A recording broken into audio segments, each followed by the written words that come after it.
Hello and welcome back to my channel. I hope you had the most amazing long weekend and you took advantage. It wasn't even a holiday for me here in Canada and I took full advantage of a full long weekend, okay? So I had a great time. I hope you did too. There is some things to get into, so let's go, girls. What we're going to be talking about first, number one, the AMAs. What happened last night? Two, a slap heard across the world again. It's just kind of funny, but I have some things to say about that as well. And then we're going to get into a few headlines that were kind of buzzing around the weekend that have to do with Blake and Ryan with the Kardashians. I'm just going to go over that super quickly. And then right away after that, we're going to get into the response to Stephanie Jones' motion to dismiss that was filed today in the courts by Brian Freeman. It's kind of a short one. I've already gone through it. It's about 30 pages. It'll take us about maybe 20 minutes to go over here together, but it's really important that you kind of see the court documents for itself and not rely on big headlines. So if you're ready, I'm ready. Grab your emotional lip gloss because we're going to start right away. You are in frame with Mandy Magnan.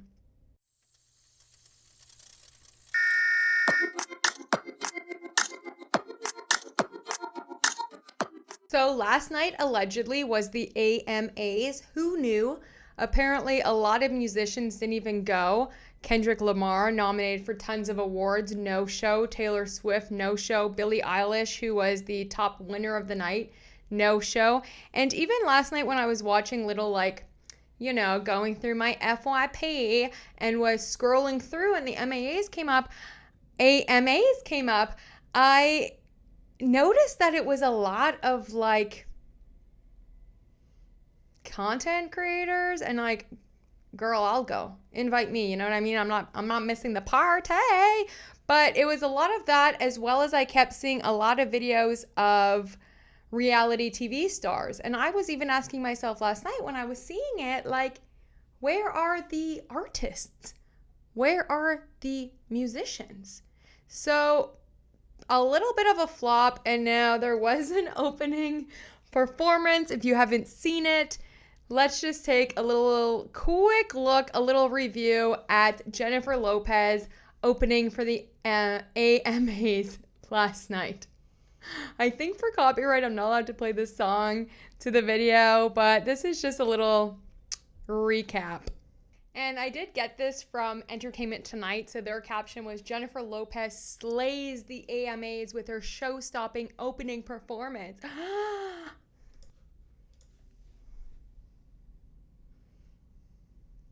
She kisses two of her backup dancers. And then she did something like 20-something songs in 6 minutes. I will say that is impressive that she has. I mean, she has it. She has it, you know. It's very interesting. So we get it. I will say that there has been a hate train on Jennifer Lopez for years and years and years, even before her Super Bowl and everything. And I didn't really get it because I am never going to tear someone down because they're so full of themselves and they love themselves, and that's mostly the hate that I see is Jennifer Lopez loves Jennifer Lopez the most or things like that. And that's the point, isn't it? So I'll never tear someone down, especially a woman, for loving themselves to the absolute fullest, because isn't that the point, to achieve everything that we want and love ourselves to the most extent and to the fullest that we're able? And I also won't ever tear a woman down for being sensual or sexual. Get it? Okay, I am nobody to be talking about anyone else's freaky deaky little icky things, you know? However, with that being said, as someone who is very sensual and can be sexual in all the right ways with the right person, what? Why? Why was that needed? Why was that necessary for her to kiss her backup dancers? Dose. And I just feel like it was a little weird, a little bit of a PR stunt. And I don't really understand it because honestly, when I think of Jennifer Lopez, I think of dating Diddy. And I know that's so bad. Okay, but right now, one of the biggest lawsuits going on is against Diddy for his like freak offs. And I know I don't talk about it here because to me, it's just like he's guilty, is guilty, is guilty. And it's very dark. Like it's way darker than the stuff that we talk about It Ends With Us. And there's a lot, and it's very triggering. And I just think the entire world and the music industry, especially, is kind of shaking in their boots. And what gets me about the Diddy thing is how many people were involved, how many people participated, observed, knew what was going on, went to all of these parties. I mean, I don't think it's going to end with him. It's absolutely, it disgusts me how long it went on for and how many people participated and or knew what was going on at these parties. And so, like, go for it, J-Lo. Live your best life, you know? But I think that kind of thing on a stage at the MAAs, I don't know. I just found it kind of misplaced and poor timing and in very, very bad taste. I didn't really see, like, what it did for the performance. Even if she would have went in and almost did it and then pulled back and then kind of did it, you know, I think that would have been even sexier, you know, in my personal opinion. But that's just me. Apparently the AMAs were, some people are reporting, kind of a huge flop because no stars showed up, no entertainers who usually go. And also it was like 2 hours long and they didn't even get to their most top awards like Album of the Year and things like that. So I'm not really sure what happened last night, but I kind of got like strange vibes already like yesterday when I was scrolling through. And like I'm always down to see a Love Island girly and like I'm always down for the reality stars. You already know I love me some trash TV, okay? But that night I think was supposed to be more about the musicians and somehow it got swayed into content creators and social media personalities. So I'm not really sure what went down there and why so many artists didn't show up. But yeah, that performance, I don't know, was a little bit weird to me. I just didn't see like the point of it, but you do you.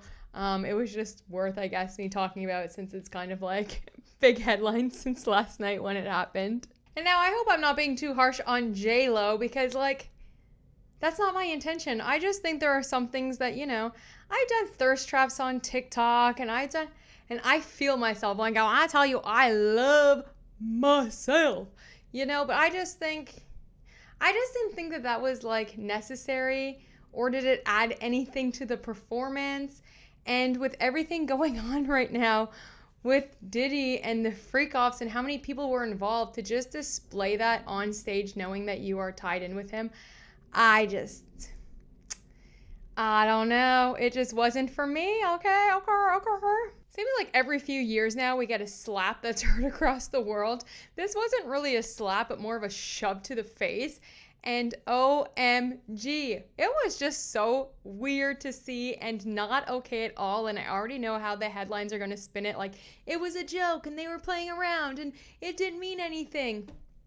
That was not a joke. Let's just see exactly what happened here.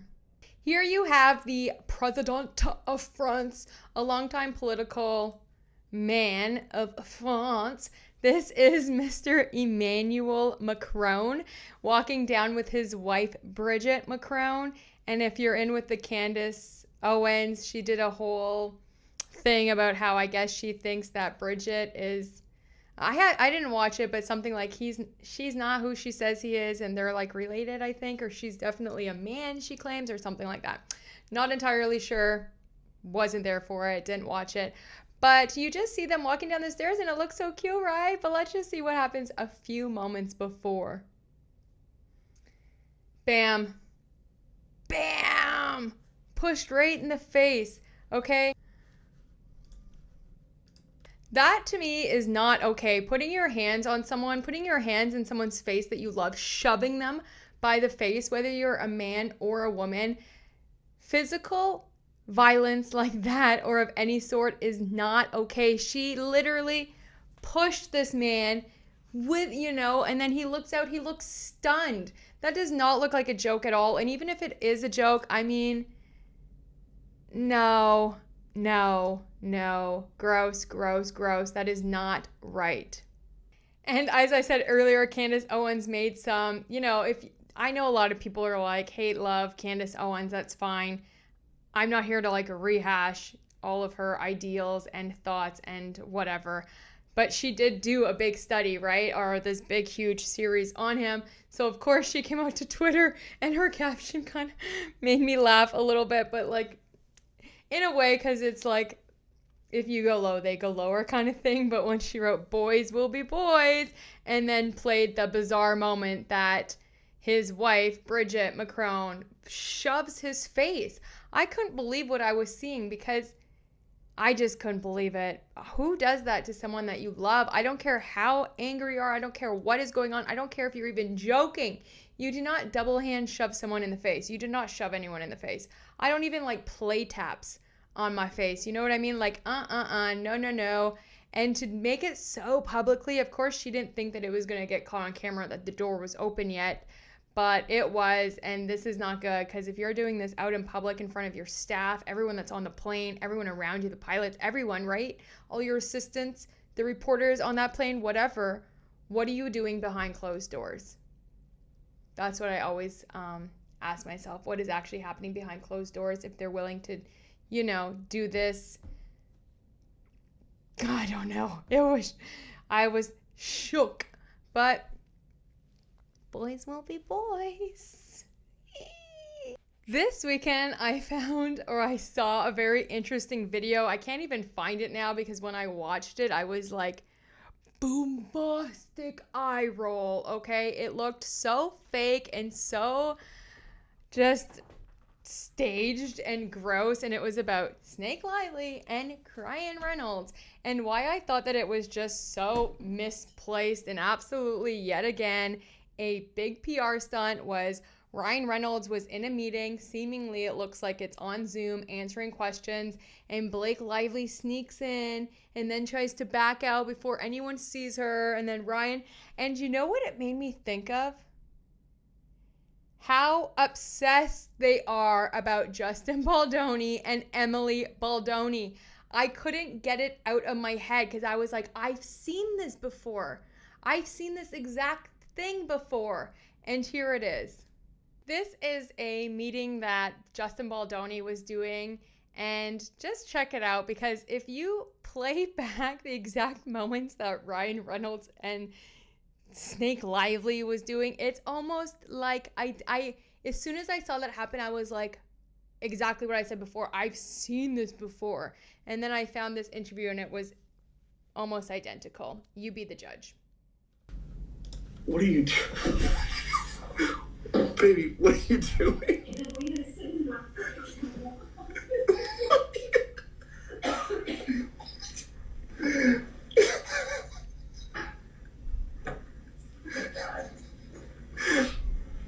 That just happened.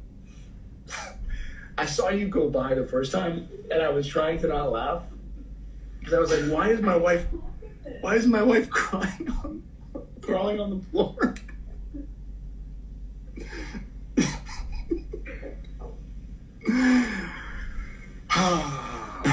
She's hugging me because I'm live with 2,500 people and I got thank you, sweetheart. Hold on. But you can see here just how real life it is and the affection that they have for each other and how that wasn't like staged. I don't feel like it was staged at all. Like Emily really wasn't trying to take the light from him and was just like being herself. So when I saw the clip of Blake and Ryan, I was just like, no freaking way. And if I can find it, I'm going to insert it here. But if you don't see it, then I've just lost it. Okay, I don't know where I put it because when I watched it, I was just so annoyed and honestly bored of them and just, whatever, guys. Like, gross, gross, gross. and pathetic.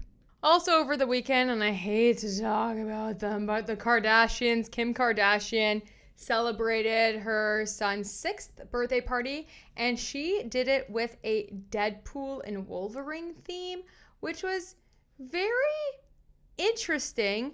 I will say. Now, a lot of the headlines look like this. It was on the Daily Mail. It's on this Express Tribune. I mean, it's on everywhere. And the headlines read, Kim Kardashian shows support for Blake Lively and Ryan Reynolds. Now, I don't think that she is showing support to Blake Lively or Ryan Reynolds. I think she is throwing shade at Taylor Swift. As we all know, Kim Kardashian has been very bitter and jealous and just very weird with Taylor Swift. Obviously, it started, or probably before, Mr. Kanye West went on stage and ripped the mic out of Taylor's hand. He wanted Beyonce to win. That's old news, right? But ever since then, they've had a little bit of a riff. I think it's one-sided, to be honest. But, you know, Kim Kardashian is going to make herself relevant where relevancy is, you know, wherever she can insert herself. I don't think the Kardashians or Jenners have an alliance to anybody. I don't think that they are showing support to anyone. I think they show support to whoever pays them. I think that they are willing to do anything for $1. And I don't necessarily think that this was showing support for Blake and Ryan as it was throwing shade to Taylor Swift. But my question is, why is your 6-year-old having a Deadpool and Wolverine themed birthday party? That movie is rated R. That movie is grotesque. Swearing, violence. I mean, some of the crudest jokes that even adults are like, ew, you have a kid saying what? You have your own kid saying what? And then that was the theme of your party now? To me, it's just, I don't know. It's so cringy, and I don't even want to get into her mom's new face, Kris Jenner's new face, coming out here trying to look like a 25-year-old. It's just gross. Everything these people do, I truly, I'm not going to knock them for their business savvy. I mean, get it. Get the bag, girl. You know, your mom obviously did a good job pimping y'all out. Literally deconstructing all of your faces and bodies. So much plastic surgery for you to all look alike so you can sell things. And now it's turned the entire internet into Instagram faces where every woman all wants to look the exact same. And you've caused real damage on women. I've digressed. However, this to me just screams a little low blow jab at Taylor Swift. And it's just weird that you would let your 6-year-old have this themed party if you've ever seen the movie. It is not for kids. So anyway, that was in the headlines, and it was very weird and strange to me, and I don't know. Yuck, yuck, yuck, yuck. Wow, I'm ending a lot of things with really gross, yucky stuff today. I must just be so grossed out by the world or something, because everything, I'm like, what is going on with you guys? But yeah, the whole thing with Kardashian, is she showing support? I don't think so. I think they are willing to do anything to, 1, stay relevant, 2, stay in the headlines. Obviously, the AMAs were last night, so Taylor Swift was all over the press. Is she going to be there? Is she not going to be there? Is she releasing new music? Swifties were going cray-cray, you know what I'm saying? And I think Kim Kardashian did this to be in the headlines, and Taylor Swift is there. She wants to be there too. I think that's all that was, but I don't know. It's just a little bit weird to me that your 6-year-old, if he is a huge fan of Deadpool and Wolverine, because that movie, again, is rated R and not made for kids. Now, before we get into the motion in opposition for Stephanie Jones's motion to get dismissed today by Brian Freeman, let's just talk about a few season wrap-ups that we've had. So last night, the Handmaid's Tale season finale, episode 9, by far, and I did a couple reviews on it already on my TikTok, was one of the best episodes of TV I've ever seen by far. It will go down as legendary in my mind as an episode of TV that was just cinematically and story-wise and acting and shot. Everything about it was an absolute masterpiece. And then, of course, at the end, when Commander Lawrence gets on the plane, and then it's followed by...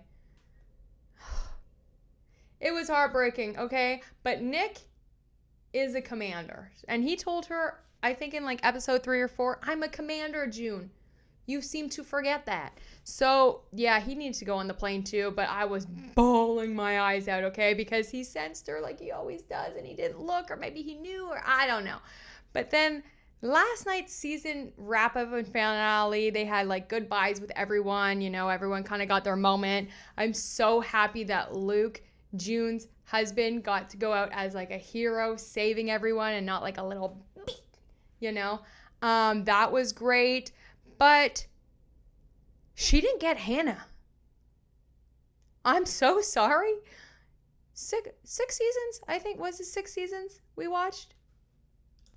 6 seasons that we were like, get Hannah. Her whole goal was to get Hannah. We saw her not want to leave Gilead many of times when she could because of Hannah. We saw her leave and come back to get Hannah. The entire show was off the premise that June was going to get Hannah. Anyway, that's my only thing that I want to say about it. I do want to thank Handmaid's Tale for an amazing 6 seasons. The show, the story, I mean, everything that was, what an important message for women to stand up and fight for your rights, honestly, because if you don't, there will be a Gilead, you know what I mean? And I just think the whole series was so masterfully crafted and it was a joy to watch. But I mean, girl, you didn't get Hannah. Anyway, that's all I'm going to say about that.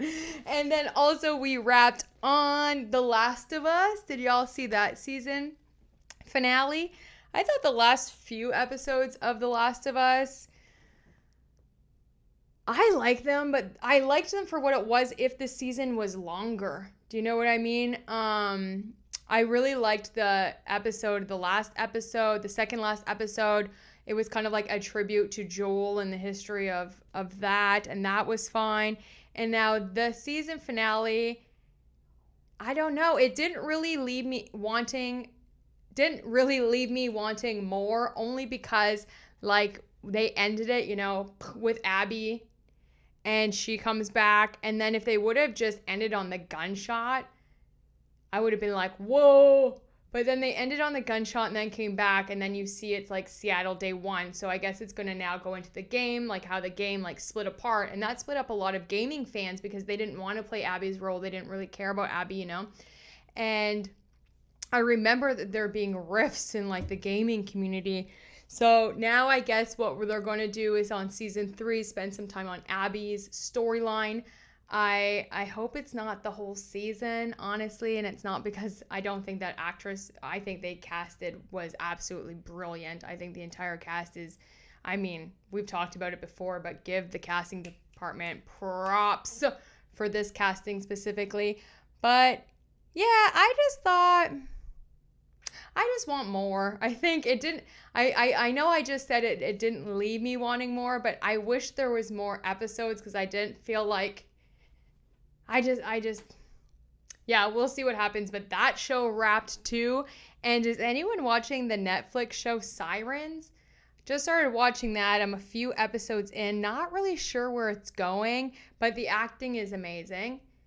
So I'll let you know in a few days where that leads to. But drop your comments and let me know what you thought about those season finales or if you're watching them. And now, without any further ado, the moment you've been waiting for. Grab your emotional lip gloss. We're going straight into what's happening in the courts with It Ends With Never. You're welcome. OMG, even since when I looked 40 minutes ago before sitting down to do this video, there was only one thing filed and now there's a few. So today what we're going to go over is the Memorandum of Law in Opposition, which is right here. I don't know if you can see it, but it's this one. It's 4 up, May 27th. And since then, there is a motion to file amicus brief, which is a third party not involved in this case has filed something. So Maybe if there's time, we'll look into that one quickly, or I'll do a video right after this. Letter motion to leave the file, amicus brief. So we'll see what that's all about. And then there's a notice of appearance by Dana Victoria Bulger, and that is on behalf of equal rights advocates. Interesting. Let's see what is going on here. But first, Stephanie motherfucking Jones, come to the front because Brian Freeman and Jennifer Abel have responded to you. Remember when you're like, Jennifer Abel went rogue. I don't know what's going on. I'm a victim. Okay. This was filed today on May 27th. Sorry, I got into my reading position here. This was filed today on May 27th, 2025. And it's Jennifer Abel's memorandum of law in opposition to Jones Works LLC motion to dismiss the third-party complaint.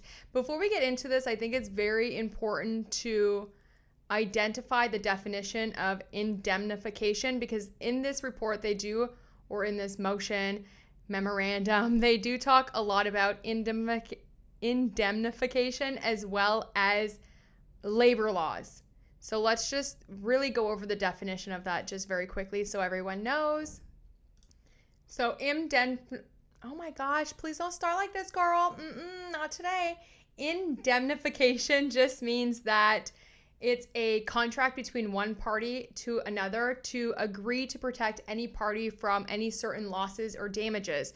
So if something goes wrong and you get sued or you lose money because of that thing going wrong, that person is supposed to cover you. So in this case, Jennifer Abel has brought in Stephanie Jones as the third party indemnification because of the contract. She worked for Jones Works. So she is getting sued while being under the employment of Jones Works. Therefore, Jones Works should be responsible for some, if not all, if Jennifer Abel were to lose against the Blake Lively complaint. So that's what they're kind of arguing. Stephanie Jones says, no, she went rogue. She wasn't following our contract. We have a contract and it excludes indemnification, and therefore, I should be dismissed from this. And now this is the reply from that. Third-party plaintiff Jennifer Abel respectfully submits this memorandum of law in opposition to third-party defendant Jones Works LLC motion to dismiss the amended third-party complaint for failure to state a claim pursuant to Federal Rule of Civil Procedure. Let me make this a bit bigger for y'all.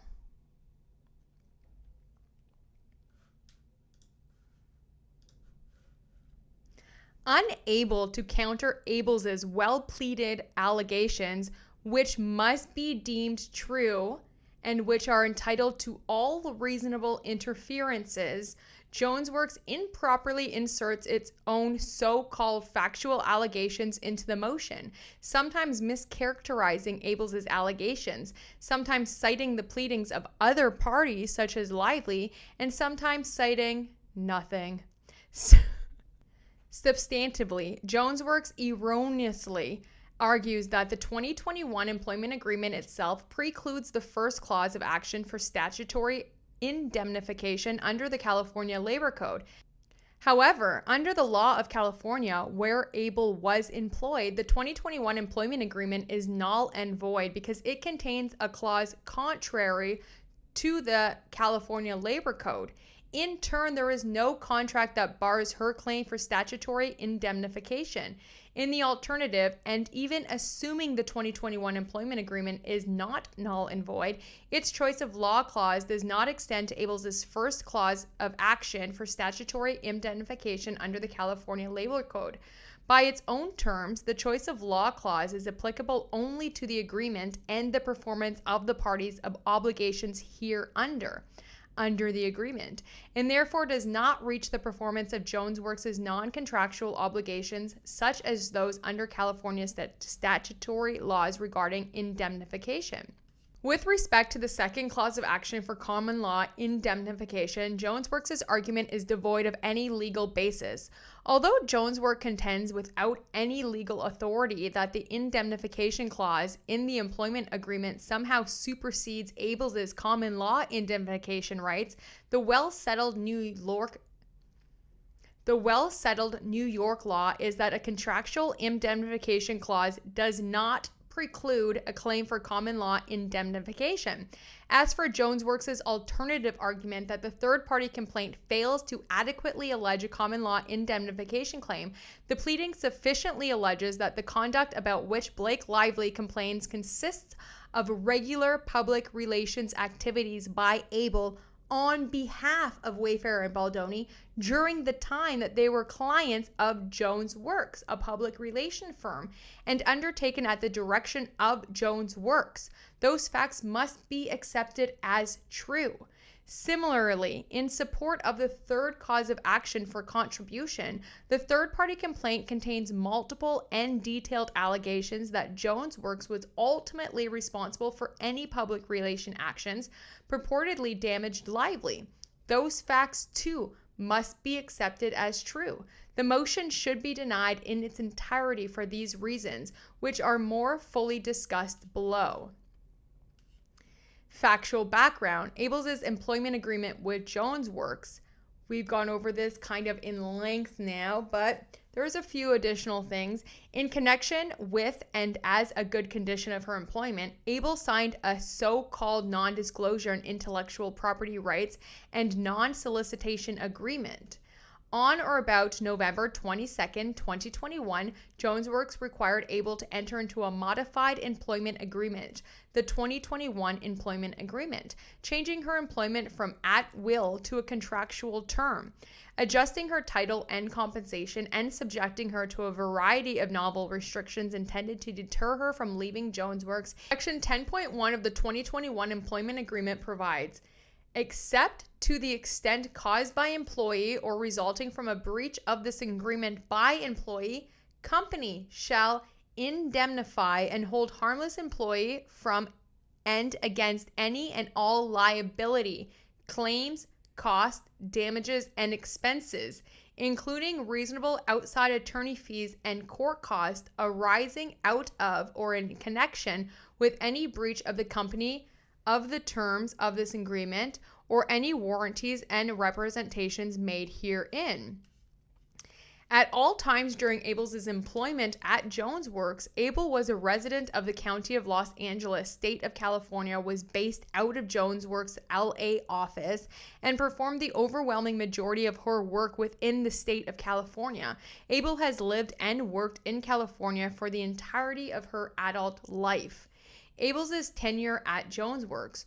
Over time, Abel developed a close and trusting relationship with Baldoni, Wayfair CEO Jamie Heath, and the rest of the Wayfair team, particularly as their strategic communications needs became even more complex in relations to It Ends With Us, the film. At all time during Wayfair's 4-year engagement with Jones Works, Abel was the point person to the account. On or about July 10th, 2024, Abel notified Jones of her departure from Jones Works. Abel later confirmed her earlier decision to resign on July 26th, 2024, and communicated her intention to start her own business. Abel offered a 6-week transition period with an end date of August 23rd. On August 21st, 2024, Jones Works terminated Abel. We all know what else happened on August 21st. Allegedly, Leslie Sloan, Blake Lively's publicist, called Melissa Nathan and said, "Prepare to be sued. I've seen your text messages." Same day. Lively sues Abel for acts taken in the discharge of Abel's duties. On February 18th, 2025, Lively filed an amended complaint in which she asserted claims against Abel for A, aiding and abetting harassment and retaliation in violation of California's Fair Employment and Housing Act, B, intentional infliction of emotional distress, C, false light invasion of privacy, and D, civil conspiracy. Collectively, plaintiffs' claims. The conduct alleged by Lively to have been committed by Abel and to have caused harm to Lively consists of public relation activities on behalf of Wayfair and Baldoni during the time period when they were clients of Jones Works. To the extent any such conduct by Abel was undertaken as alleged, which Abel disputes, it was undertaken in obedience to Jones Works' direction. For example, Lively alleges that Heath and Baldoni, in their own capacities and as representatives of Wayfair, were directly engaged via contact with Jonesworks, which engagement gave rise to the retaliation campaign at issue, and Miss Abel worked as an employee of Jonesworks, which position directly gave rise to the retaliation campaign at issue. Although Abel disputes the truth of Lively's allegations insofar as they purport to allege conduct by Abel causing harm to Lively, the substance of the allegations of Lively appear to be Abel participated in a coordinated astroturfing campaign to discredit and bury plaintiff. Abel solicited, developed, implemented, and or promoted a covert multi-tiered press and digital plan to harm Lively and discourage her from making publicly statements harmful to Wayfair and Baldoni, among others. Abel publicly disclosed information concerning Lively's marketing decisions, moral character, private life, and family, which showed Lively in a false light, and Abel conspired with others to commit these acts. Lively's allegations against Abel, the veracity of which Abel disputes, are of conduct and communications directed at the press and the public to garner good publicity and to eliminate or minimize bad publicity for the clients Wayfair and Baldoni. Activities which are the very essence of the public relations profession. Jonesworks and Jones gave Abel directions to carry out the duties of a competent public relations professional on behalf of clients Wayfair, Heath, and Baldoni, including but not limited to garnering good publicity and eliminating or minimizing bad publicity for them and their film. In addition, Jones personally interfered with Abel's competent handling of her duties, including by attempting to insert herself with poorly timed negative communications to the press and public that were discovered by Lively's own publicist, Leslie Sloan. Jones blunders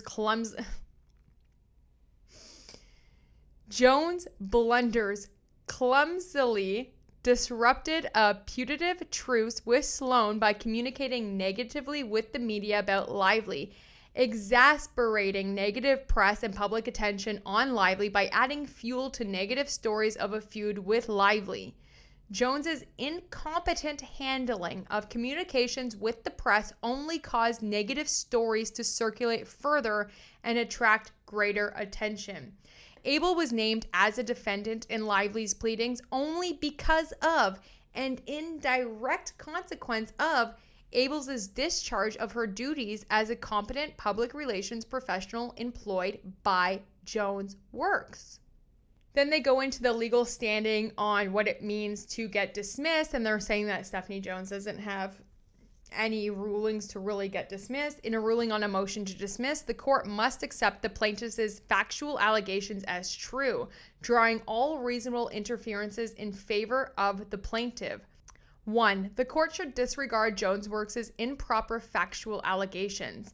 When deciding a motion under Rule 12b, courts may review only a narrow universe of materials, which includes facts stated on the face of the complaint, documents appended to the complaint or incorporated in the complaint by reference, matters of which judicial notice may be taken, as well as documents not expressly incorporated by reference in the complaint, that are nevertheless integral to the complaint. Jonesworks improperly cites Lively's amended complaint to introduce alleged facts in support of the motion. However, when determining whether allegations in a third-party complaint can withstand a motion to dismiss, the defendant/third-party plaintiff is not deemed to have admitted the allegations in the main action's complaint. To the contrary, the allegations of the initial/underlying pleadings are irrelevant. Nonetheless, the motion improperly cites Lively's amended complaints 14 times.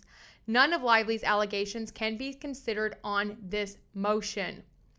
Furthermore, Jonesworks routinely cites Abel's amended answers to Lively's amended complaint and to Abel's amended answers to Jonesworks' complaint. Even assuming the court takes judicial notice of Abel's other pleadings, the court should not consider the spliced and or cherry-picked communications that Jonesworks attempts to spin into factual allegations. For instance, citing to paragraph 76 to 86 of Abel's amended answer to Jones' Works complaint and pasting parts of what are alleged to be text messages into the motion, Jones Works misrepresents the court that Abel admits that she actively worked to undermine Jones's reputation. Thank you. In-frame jury. What have we been saying? Last week, what did I say? It was crazy how Stephanie Jones cherry-picked these little text messages. Like, one of them was between Jennifer Abel and Melissa Nathan, and it was like, we're going to war. And then she's like, see, this proves that they're talking about me and da-da-da-da-da. And I was like, no, it doesn't, because on that same day, the same day that they said we are going to war, crying and Snaky over there were trying to get the Wayfair people to give a public apology. That's probably who they were talking about. Like, none of her cherry-picked text messages prove any of the paragraphs that she was saying it proves, you know what I'm saying? That's what they're saying here. Like, you can't just pick the cherry-picked text messages and say that that's what it proves when it clearly didn't, girl. And we continue. A basic review of Abel's amended answer shows that in response to paragraphs 76 to 86, Abel either denied the allegation and or merely admitted to sending the reference communication and denied that Jones Works' pleading had accurately characterized the communications. As another example of Jones Works' deceptive conduct, citing to paragraph 33 of Abel's amended answer to Lively's amended complaint, Jones Works claims that Abel developed and executed a smear campaign to bury and destroy Lively. In truth, paragraph 33 merely admits that Abel sent a communication and specifically denies that the communication and their contexts are characterized accurately in the complaint of Lively. In sum, the court should reject Jones Works' effort to mischaracterize Abel's factual allegations. 2. Abel has adequately pleaded a claim for statutory indemnification. Abel's 2020 employment agreement was governed by California law. California has a statute to protect California employees, which unambiguously requires that an employer shall indemnify his or her employee for all necessary expenditures or losses incurred by the employee in direct consequence of the discharge of his or her duties. Abel could not waive this right to indemnification even if her employer tried to force her to do so. The California statute provides any contract or agreement, express or implied, made by any employee to waive the benefits of the article or any part thereof is null and void. Thus, in 2021, when Abel was required by Jones Works to sign the 2021 employment agreement containing an indemnification clause contrary to California Labor Code, she did not suddenly lose the protection of that statute which was previously enjoyed, nor could she agree to waive them. It was impossible to make any such agreement under the law in effect in the place where she was employed. For that reason, there was no 2021 contract ever formed between Abel and Jones Works because the 2021 employment agreement was null and void by operation of California Labor Code 2804. Under basic principles of contract law, a void contract is not a contract at all. Jones Works fails to address the point that under California Labor Code, employment agreements was null and void, even though that is expressly alleged. Instead, Jones Works tries to conflate the issue of whether any contract was formed with the separate issues of validity or scope of a particular provision within the contract. And then in the footnote, something that's interesting is saying, having failed to argue the point in its moving brief, Jones Works may not do so for the first time on reply. So I think he just kind of like checkmated her there, but okay. Like, yeah, he's saying because she never brought this up before, I'm giving it to her. She can't just go now and put it in her reply. Okay. We cannot rely on the choice of law provision until we have decided as a matter of law that such provision was a valid contractual term and was legitimately incorporated into the party's contract. If the contract itself is null and void and therefore not a contract at all, then there is no occasion to consider its choice of law clause.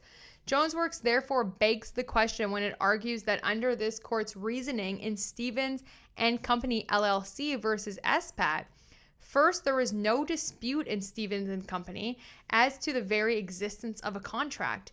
Here there is. In Stevens and Company, the defendant himself asserted a breach of contract counterclaim and merely attacked the enforceability of the contract's choice of law and venue provisions.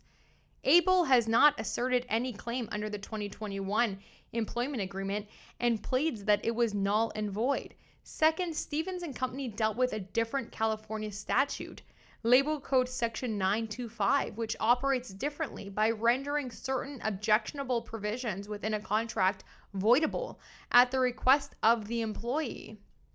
Third, in Stevens and Company, dismissal of the plaintiff's California statutory causes of action, including under the Labor Code, was denied because even if the contract contained a valid New York choice of law clause, the agreement between the parties does not reach these claims. Accordingly, contrary to Jones Works' argument, Stephen & Co. is no barrier to Abel's claim for statutory indemnification, nor are Ministers and Missionaries Benefit Board versus Snow. Both are clearly distinguishable. The parties in Ministers and Missionaries did not dispute whether they had an agreement in the form of the retirement and death benefit plans at issue, only whether the reference to the laws of New York included a statutory choice of law directive. Although grounds may have existed for the borrower victim of the criminal lending scheme to dispute whether their loan agreements were null and void, the posture of the case made it unnecessary for them to do so. Here, far from being the cleverest out-of-state employer to ever discover a legal loophole stripping all California employees of their statutory rights, Jones Works was exactly the type of employer the statute was intended to stop and was attempting to do exactly what Labor Code Section 2802 prohibits. So in Stephanie Jones's thing, she cites a whole bunch of laws, and they're just going point by point by point, saying that the laws that you cited don't even make sense, girl. And I love that they're saying, this is such a good line. Here, far from being the cleverest out-of-state employer to ever discover a legal loophole stripping all California employees of their statutory rights, Jones Works was exactly the type of employer the statute was intended to stop and was attempting to do exactly what Labor Code Section 2802 prohibits. Jones Works could require a California employee to waive the protection of Labor Code Section 2802 in an employment contract by inserting a New York choice of law clause any more than a foreign employer could require an American employee located in America to waive the 13th Amendment of the Constitution by inserting a North Korean choice of law clause in a contract for slavery. In either cases, the contract is null and void. It is no contract at all. Even Brian Freeman is on fire.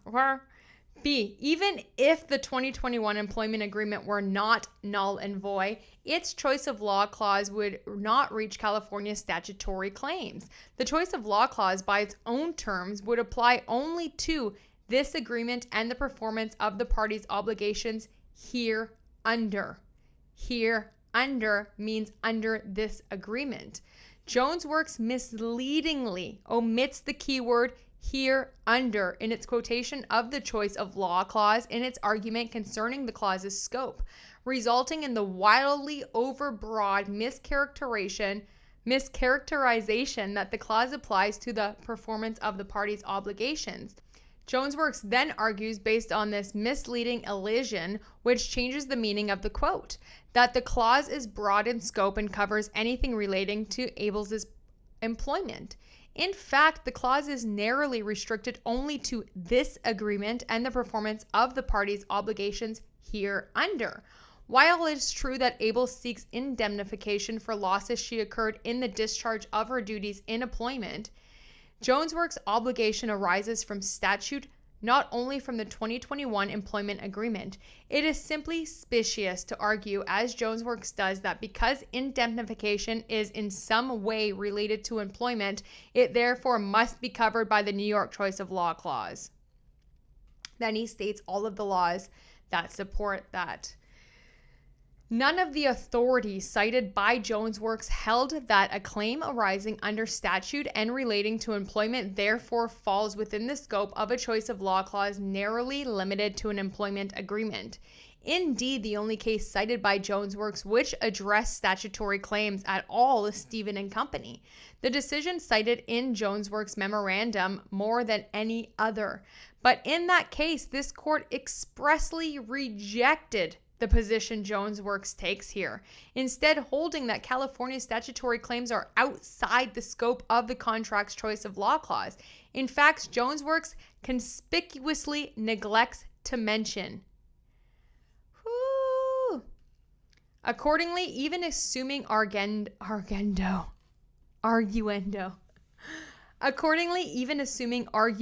the applicability of the 2021 Employment Agreement's choice of New York law clause, notwithstanding Jonesworks' misleading quotation thereof, Abel's cause of action for statutory indemnification still falls outside the scope of the clause and should not be dismissed. 3. Abel has adequately pleaded a claim for implied common law indemnification. In its motion, Jonesworks erroneously argues that 1. The indemnification clause in Abel's employment agreement supersedes her claim for common law indemnification, and 2. Abel failed to state a claim for common law indemnification. Both arguments should be rejected. 1. A contractual indemnification clause does not preclude common law indemnification. Jonesworks contend that the indemnification clause in the employment agreement somehow supersedes her common law indemnification rights. However, Jonesworks does not cite any legal authority for that proposition. Instead, Jonesworks merely cites New York cases standing for the unremarkable proposition that contracts should be enforced. Nothing in a contractual indemnification clause is inconsistent with a right to common law indemnity, and there is no reason why the right to common law indemnity and contractual indemnity should not coexist. Nothing in a contractual indemnification clause is inconsistent with right to common law indemnity, and there is no reason why the right to common law indemnity and contractual indemnity should not coexist. The existence of a contract of indemnity does not preclude the existence also of a common law right to indemnity. Federal courts interpreting New York law have also held that a contractual indemnification clause does not preclude common law. In sum, it is black letter New York law that a contractual indemnification clause does not preclude a claim for common law indemnification. In turn, the court should reject Jonesworks' argument that the employment agreement's contractual indemnification precludes the second cause of action for common law indemnification. Wow, who is tired of me saying indemnification? I'll just put it out there. There's only a few pages left, but it gets kind of juicy. 2. Abel has sufficiently alleged that her actions were within the scope of her employment and in furtherance of Jonesworks' business. It is the general rule that an agent is entitled to reimbursement for payments made from the agent's own funds for necessary expenses incurred within the agent's authority in order to consummate that which are employed or directed to do by the principal. The third-party complaint alleges that Jonesworks is a public relations firm, that Abel was employed by Jonesworks as a vice president, and that in such capacity and for almost 4 years, Abel managed Jonesworks' public relations work for its clients Wayfair and Baldoni.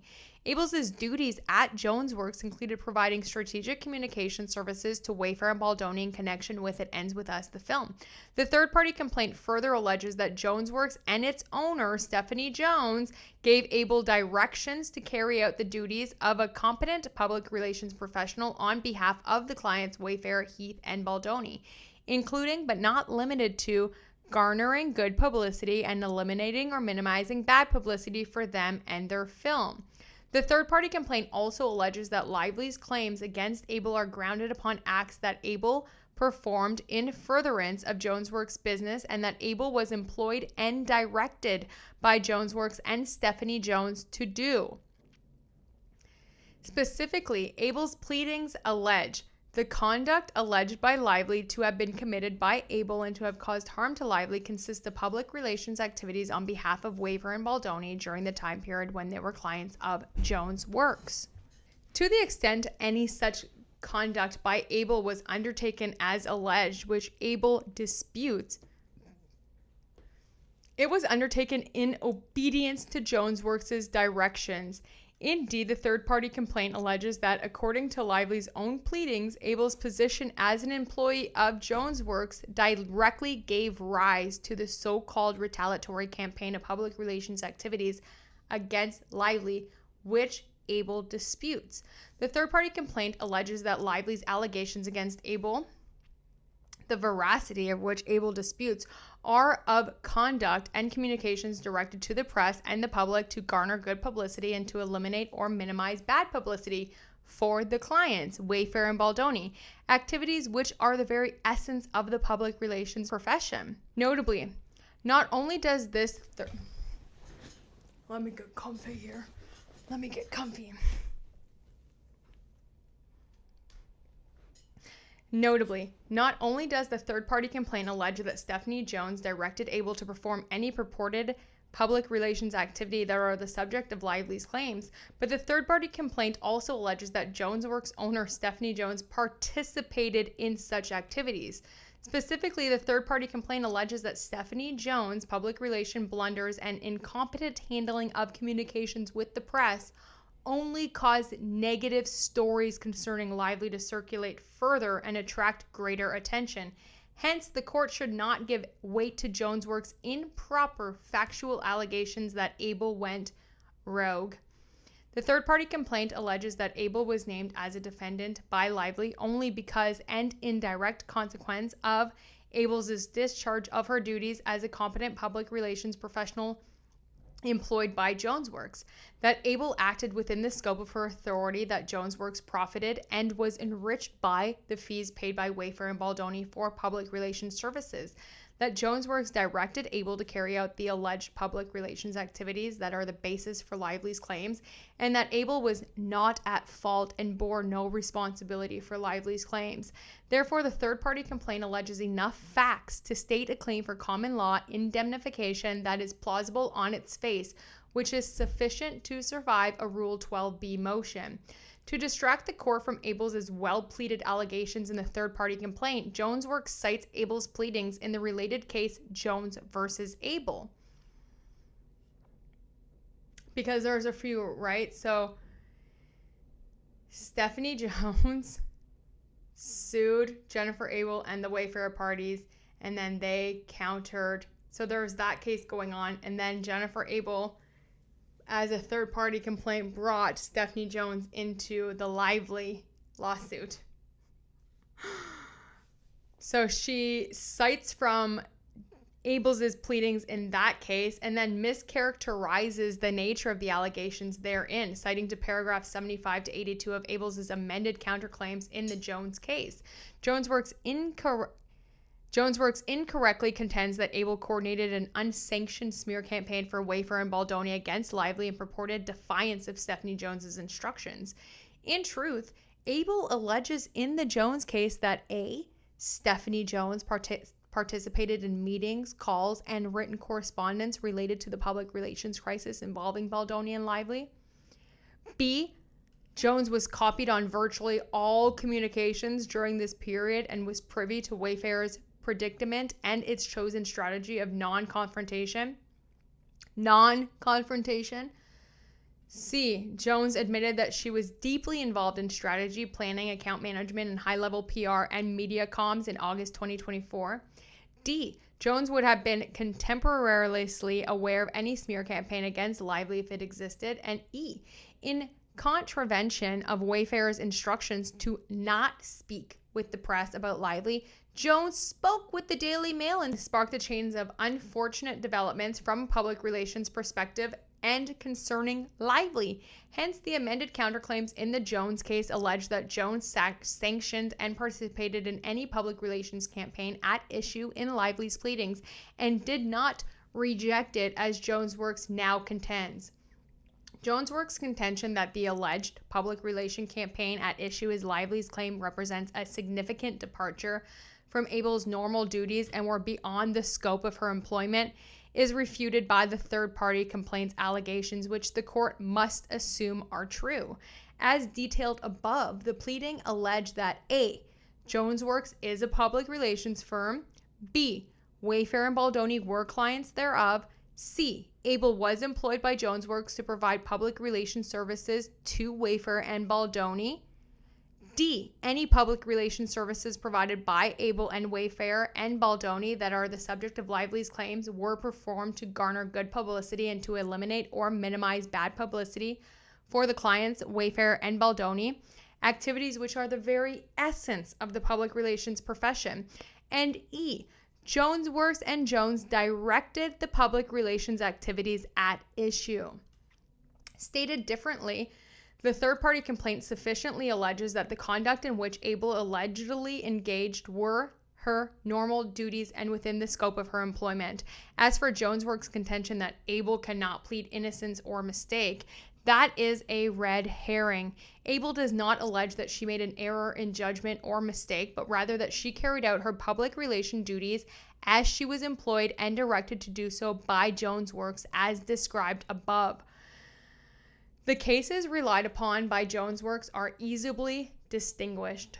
A plaintiff, so again, they brought up a bunch of cases where they think that, it could help Stephanie Jones, and Brian Freeman is just about to tear them apart. The cases relied upon by Jones Works are easily distinguished. A plaintiff who was sexually abused by a probation officer employed by the county sought to hold the county vicariously liable, and the Fourth Department granted the county's motion to dismiss, finding that no reasonable fact finder could conclude that sexual abuse constituted action taken within the scope of the probation officer's employment. The Court of Claims granted the state summary judgment on an inmate's attempt to hold it vicariously liable for an assault committed by a corrections officer, holding that the brutal beating cannot be characterized as an irregular performance of duty or mere disregard of instructions, but rather that the vicious attack upon claimant was a significant departure from the normal methods of performance of the duties as a corrections officer, as a matter of law, and that the corrections officer's conduct was completely divorced from the interests of its employees, of its employer. The plaintiff and a New York City police officer were involved in a long-standing personal dispute, and the plaintiff's arrest and prosecution were precipitated by the altercation between them that occurred while the police officer was off duty. The plaintiff sued the police officer for malicious prosecution, and the police officer filed a 30-party complaint against its employer, the City of New York, seeking indemnification under New York's general municipal law, which is applicable to city employees. The third-party complaint was not dismissed on a motion to dismiss, but rather on summary judgment, after the Second Department held that no triable issue of fact existed as to whether the officer's conduct was unrelated to the employment of her official duties. Duh! Like, oh my god, she cited laws that literally the people weren't even working at the time that they broke the laws. And Abel was clearly still working for Stephanie Jones. I mean, she was in the emails, right? She was part of the whole plan. Gosh. Here, the third-party complaint sufficiently alleged that the conduct about which Lively complains to have been committed by Abel consists of regular public relations activities on behalf of Wayfair and Baldoni during the time that they were clients of Jones Works, a public relation firm, and undertaken at the direction of Jones Works. This is unquestionably different from a parole officer sexually abusing a former inmate, as was the case in Boatman, a corrections officer brutally assaulting an inmate, as was the case in Bracero, and from a police officer settling a personal dispute by causing her adversary to be improperly arrested and prosecuted, as was the situation in Danner Cantalino, and for good measure. Abel has adequately pleaded a claim for contribution. A claim for contribution is available under CPLR Section 1401, where two or more persons are subject to liability for damages for the same personal injury to property, or wrongful death. Jonesworks incorrectly argues that Abel's vague allegations fail to establish any plausible cause of action that Lively would have against Jonesworks, let alone one that contributed to the same injury underlining Lively's complaint. However, Abel's allegations are anything but vague. In over a dozen detailed paragraphs, the third-party complaint explains that A. Lively's claims against Abel for aiding and abetting harassment and retaliation, intentional infliction of emotional distress, false light invasion, and civil conspiracy all arise out of so-called public relations campaign against Lively. B. Jonesworks directed Abel to provide public relations services to Wafer and Baldoni, including in a fashion that garnered good publicity and minimized bad publicity for them and the film. And C, based upon the foregoing, Jonesworks contributed to the same alleged injuries about which Lively complains. Next, Jonesworks inaccurately contends that Abel does not make a single allegation regarding how Jonesworks was allegedly involved in any of these actions or contributed to, let alone caused the harms of Lively associated with them.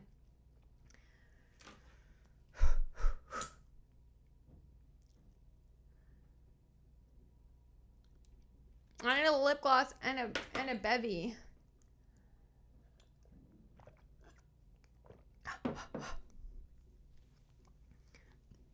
Again, the third-party complaint contains multiple allegations that Jonesworks was ultimately responsible for any public relation actions that purportedly damaged Lively.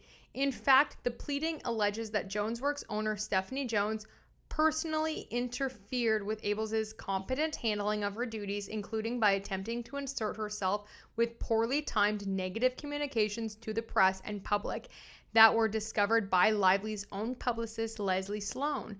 Jones' blunders clumsily disrupted a putative truce with Sloan by communicating negatively with the media about Lively, exasperating negative press and public attention on Lively by adding fuel to negative stories of a feud with Lively. Jones' incompetent handling of communications with the press only caused negative stories to circulate further and attract greater attention. Therefore, emphasis added, Abel has stated a claim for contribution.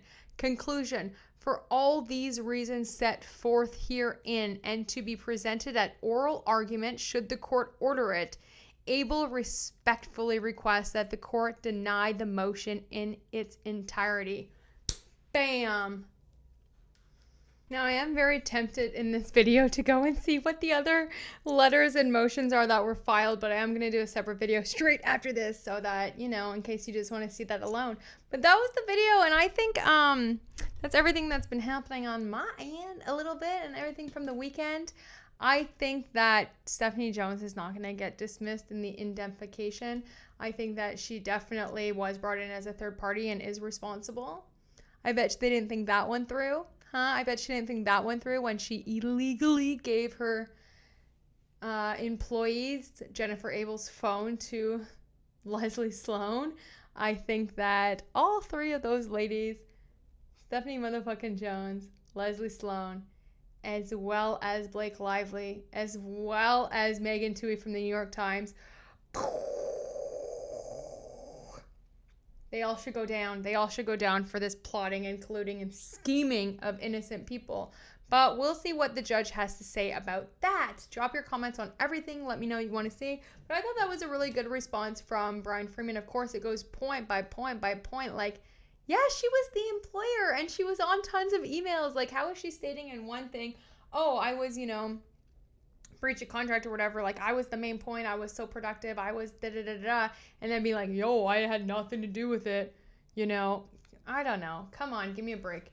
Give me a break. But let's finish.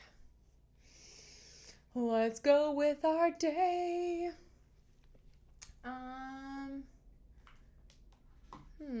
What is happening in my life right now that I want to talk about?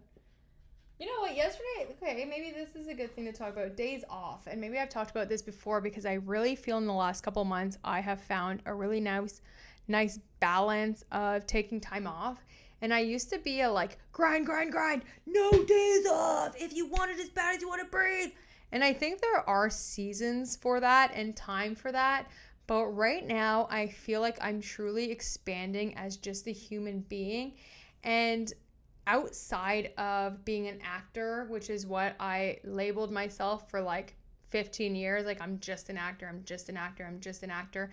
So outside of that, I'm allowing myself right now to like live and like do things differently and take time off and enjoy my rest time and then be here. And like my dreams have kind of shifted, but like my goals really haven't.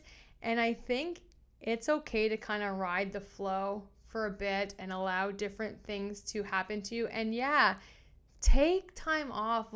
Like that is the point of life, isn't it? Isn't the point to enjoy it to the fullest and to experience new things and to be peaceful and at peace and happy?